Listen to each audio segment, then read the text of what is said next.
C'est comme ça. Et Yacine, vous le disiez, là, vous êtes parti aussi pour avoir du temps de jeu. Je vais prendre l'exemple de Rachid Ghezal qui, sous l'ère Hubert Fournier, ne jouait pas vraiment. Et puis là, effectivement, avec Bruno Genesio, lui, bien, il est en train de gagner du temps de jeu et également de marquer des buts. Est-ce que vous n'avez pas manqué de patience ou alors est-ce que vous vous êtes dit, bon bah, peut-être que je pars un peu vite?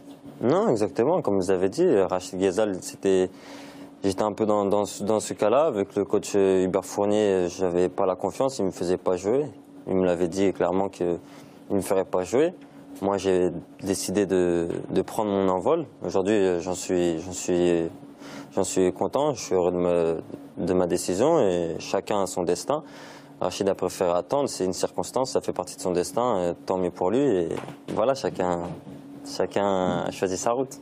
Vous avez pris une autre grosse décision, puisque vous avez choisi de porter le maillot de l'Algérie. Vous êtes franco-algérien. Votre décision a été officielle tout récemment, mais vous l'aviez prise depuis longtemps déjà. Oui, exactement. Depuis toujours, vous le saviez. Oui, comme je l'ai dit dans une interview qui est apparue il n'y a pas longtemps, je le savais depuis déjà un bout de temps. J'attendais juste le moment opportun de pouvoir l'annoncer et surtout le moment où j'allais être prêt à pouvoir porter ce maillot-là. Donc au jour d'aujourd'hui, avec le temps de jeu que j'ai pu accumuler cette saison et les performances que j'ai eues, je suis amené à pouvoir être sélectionné. Et donc c'est pour ça que j'ai donné ma décision. Il paraît que Christian Gourcuff avait un argument qui était assez fort. C'est les JO à Rio cet été. L'Algérie est qualifiée. C'est important de disputer les JO quand on est footballeur?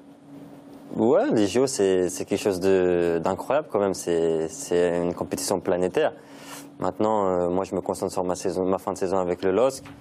Donc, pour le moment, on n'a pas parlé de ça. Les JO, ce sera quelque chose d'à part et chaque chose en son temps, je dirais.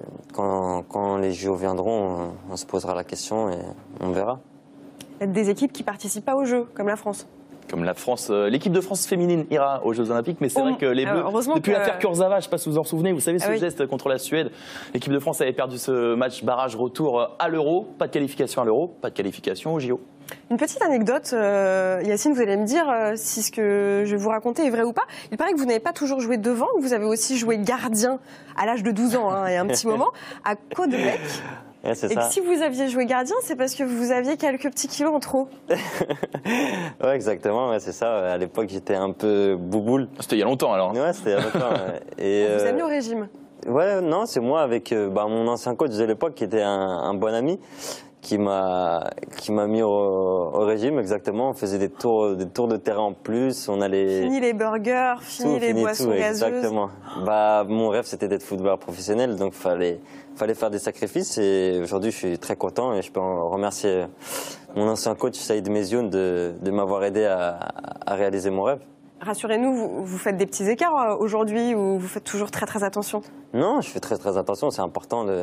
L'hygiène de vie est très importante, même si une fois de temps en temps on peut se faire un petit plaisir, bien sûr, ça, il n'y a pas de problème, mais l'hygiène de vie au quotidien est très très importante. Ouais, je vais prendre